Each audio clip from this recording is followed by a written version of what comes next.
ചൂലെടുത്ത് കഴിഞ്ഞിട്ട് ബാക്കി വരുന്ന ഓലയൊക്കെ കെട്ടി വയ്ക്കും. ഇതുപോലെ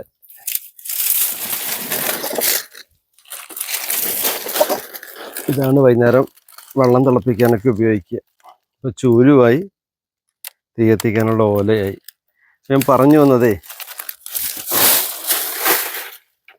ഇപ്പം ഞാൻ പറമ്പിൽ നിന്ന് പാമ്പിനെ കണ്ടു.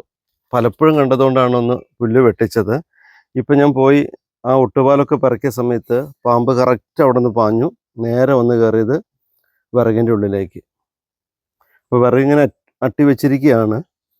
അപ്പോൾ ഇനി തട്ടി മുട്ടി പാമ്പുണ്ടെ ഓടിച്ചിട്ട് വേണം വിറകെടുക്കാൻ. അപ്പോൾ പാമ്പിൻ്റെ ശല്യം ഭയങ്കരമാണ്, സൂക്ഷിക്കുക.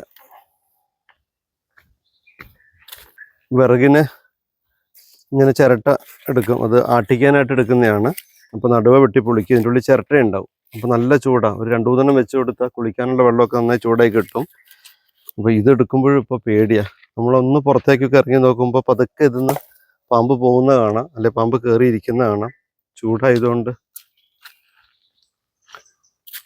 അപ്പോൾ എവിടെയാണെങ്കിലും വിറകു കാര്യങ്ങളൊക്കെ എടുക്കുന്ന സമയത്ത് ഒരു കോല് കൊണ്ടൊന്ന് തട്ടി നോക്കിയിട്ടൊക്കെ ചെയ്യണം. ആട്ടിക്കാനുള്ള തേങ്ങ നടുവ പൊട്ടിച്ചിട്ട് ഇങ്ങനെ കൂട്ടിയിട്ടിട്ടുണ്ട്. പക്ഷെ തേളും പാമ്പും ഒക്കെ ഇതിൻ്റെ ഇടയിൽ വന്ന് കൂടുക, സൂക്ഷിക്കുക.